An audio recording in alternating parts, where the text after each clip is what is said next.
All right, it's 9 o'clock. Thank you for joining me for today's burst of innovation. As I mentioned on Monday, when I did the one about lessons from Mother Nature, I think this is an extremely relevant one most of the time, but particularly in the situation that we're in, where just doing things a little bit better or improved is actually not going to get us to the other side of this new normal, this uncharted territory that we are in. So today, what I want to talk to you about is something that I call jumping the curve.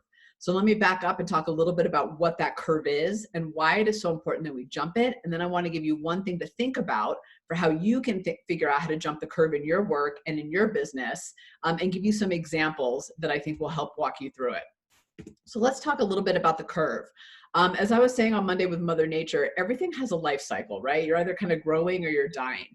And actually the same is true from the business level, the business life cycle. We see it time and time again where businesses are up here and maybe they sustain up here a little longer, but eventually they hit a cliff of some kind if they keep doing it the way they've always been doing it.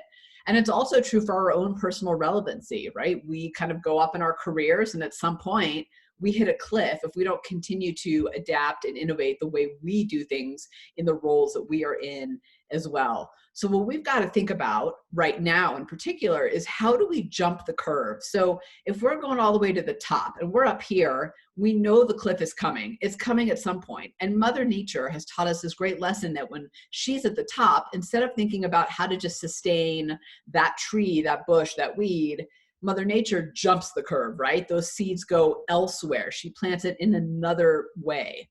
So that's what we're going to think about for our businesses and our work today. How do we get to that top and then jump the curve and reinvent ourselves so that we don't find ourselves on the other side of that bell curve? What I often see in business is companies who get to the top, success becomes the enemy of innovation. They wait, and then honestly, they've waited too long. By the time they decide to try to jump that curve and do something innovative, the competition has taken over and they're on a steep decline, and it's actually harder to get back up. So what we want to do is jump the curve. We want to find new relevancies, new value, new opportunities based on the benefits and the resources and the things that we have. But here's the thing I want you to think about as I make that statement.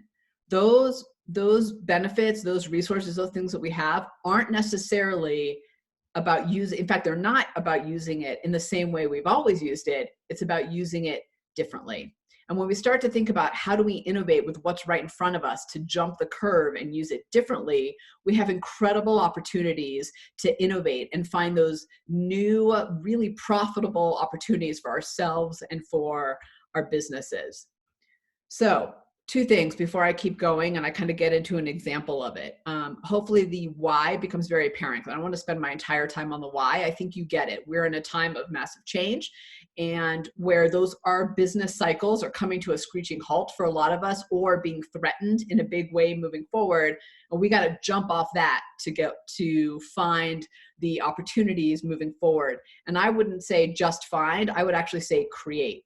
I think the exciting part about the time that we're in is we have the opportunity to create new paths like we never have before. So before I keep going, I just want to tell you two things of what's happening next. One is I have a book to give away. So if you've got some comments, you know I love interaction. This is what I give away books for because I want to see you engaged. And I know that those of us that are really thinking through things and rolling up our sleeves and engaging are the ones that are going to go out there and do it and innovate and win. And I want you to be that person. So comments as I go, add your points, and I love to share with each other, and I will give away another book, Innovation is Everybody's Business, which, by the way, we have a global book party coming up next Friday, so the link is in the chat bar, so go sign up. It's free. It's going to be so amazing. There's so much goodness happening. All right, so that's number one. There's a giveaway today. I want to share with you one key thing, and this is a thing I want you to do after this call, and even percolate on this call and share in the notes in the chat. And then I want to give you some examples to really bring it to life so you have some anchors for how to think about it. Here's how you jump the curve. It's so simple. Instead of defining yourself by what you do, what your business does, you define yourself by the benefits you provide. Defining yourself by those benefits is what allows you to leap into new places.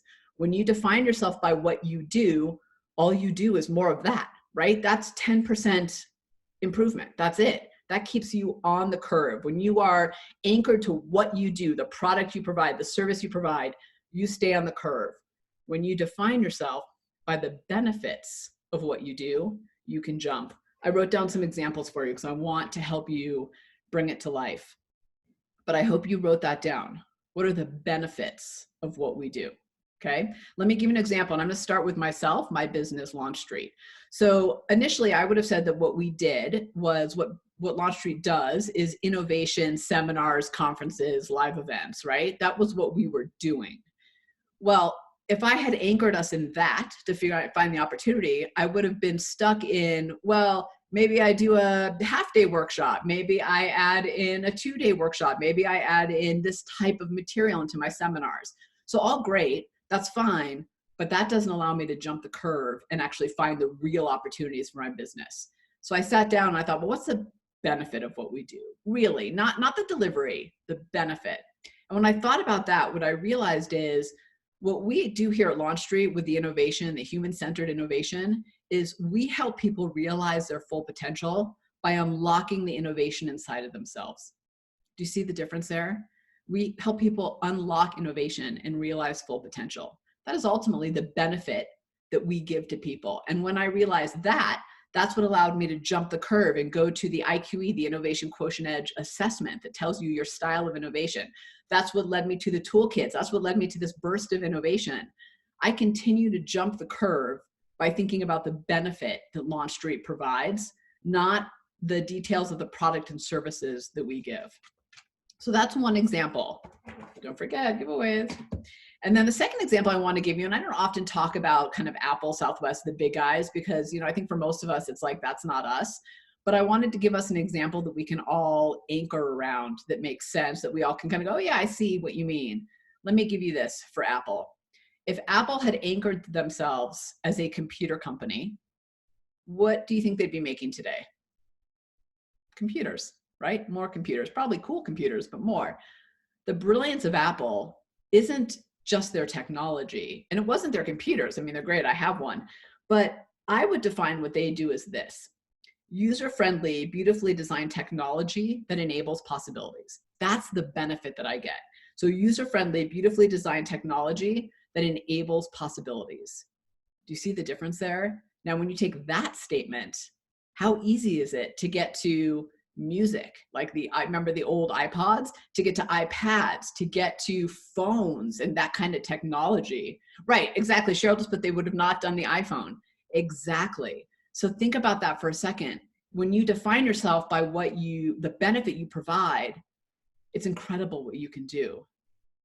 Incredible. So I want to give you another just thought for a moment. If you were a service business, let's say a restaurant, because I know they're in the news a lot. If you defined yourself as a restaurant, a place where people come to eat, you're gonna have a big problem jumping that curve right now. But maybe as a restaurant, you say, you know what, the benefit that we really provide our patrons isn't a restaurant. It is a surprising mix of flavors or ingredients they can't find elsewhere.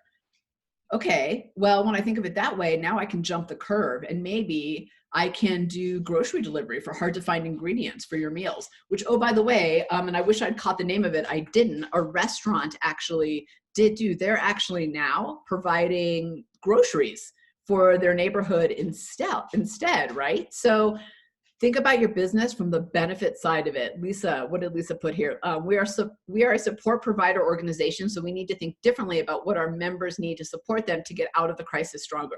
Right, exactly, Lisa. Lisa, you get a book for that one. Thank you for sharing that. I really appreciate that it was specific to you and transparent, and I love that. And Lisa, you know, when I look at the kind of member organizations, I do a lot of work with associations and other member organizations as the speaking side of my business. And I will tell you that the ones that are thinking about, we provide community, we provide leading thought, like what we do is actually provide education as opposed to being like, we put on events, right? They're the ones who are really dialing up the webinars and the webcasts and the e-sessions that we do, like things like that, because they recognize that it's not about the product or service they were providing. It is about the benefit that they give.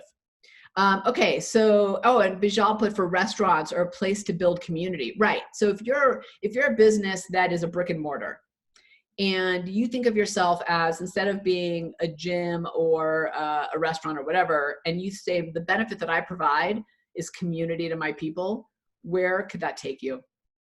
So Lisa, shoot me an email, okay? And I'll give you the book. Congratulations. Thank you for that. I love like I said, the personal side of it. That's how we all learn and share. So to close it out, I just want to say that jumping the curve is so important right now, and actually so easy. Not what you do, the benefits you provide. And I don't love to end on fear, but I have to tell you that those that are just thinking about what they do are going to stay on that curve, and that curve is dropping. Everything is changing. We know that. I don't need to kind of, pound it into you anymore, but we got to start jumping curves. So let's go up. And in fact, if we look at acceleration in the future, like if you looked at a chart, the future kind of accelerates like this. The curve goes like this. So if we want to keep up with the future, we actually have to jump up and meet the future where it's at, not stay on the same curve. The beauty of it too is I can tell you in my own business and for my clients, this is a great exercise to do with your teams. It's incredible what comes out of it and the opportunities that you didn't even realize you had with the resources you have right in front of you, by the way. This is not about reinventing everything inside your four walls. It is about repurposing everything inside your four walls.